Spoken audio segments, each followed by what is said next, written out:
C'est le mépris et la méfiance dû au fait qu'ils ont vu les fils dans leur faiblesse depuis l'enfance.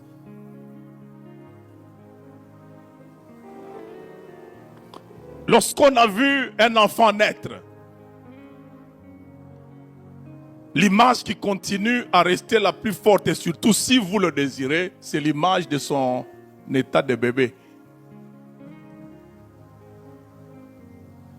Et si vous ne faites pas attention, vous gardez cette image-là de cet enfant, vous risquez de mépriser Jésus.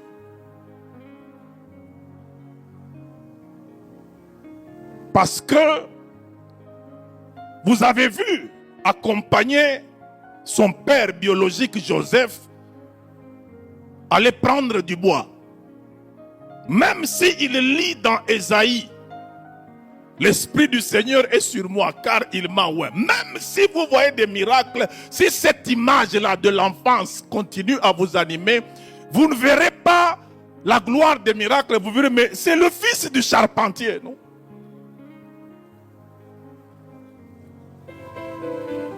Lorsqu'on a vu, il faut savoir en tant que père gérer les premières images de vos fils. Les premières faiblesses, les premiers dégâts de vos fils. C'est pour ça que j'aime parmi les photos de mon ministère, là, il y a la petite photo que j'aime. L'Odana également, chacun de nous là. Ne cachez pas cette photo-là.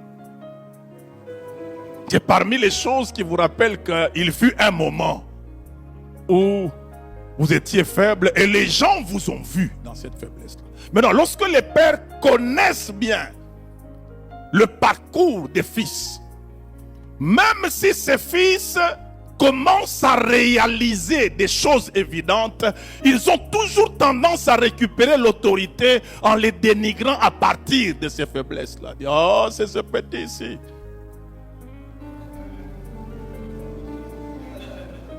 Vraiment.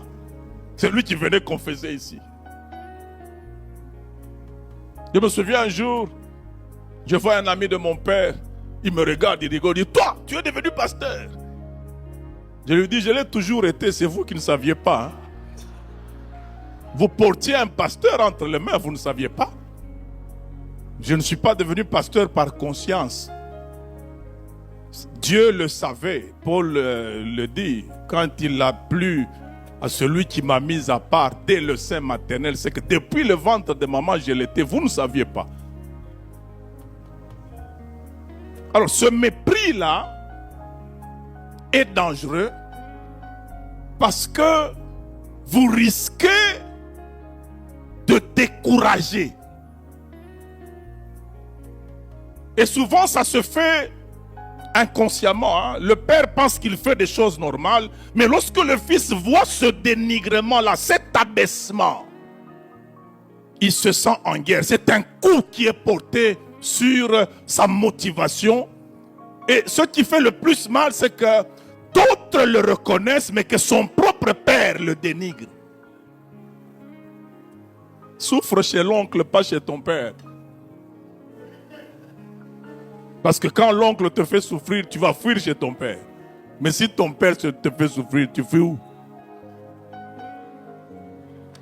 Ça devient très compliqué parce que même ceux qui vont t'accueillir là, ils vont se poser la question, mais si il fuit chez eux, comment est-ce qu'il sera bon ici?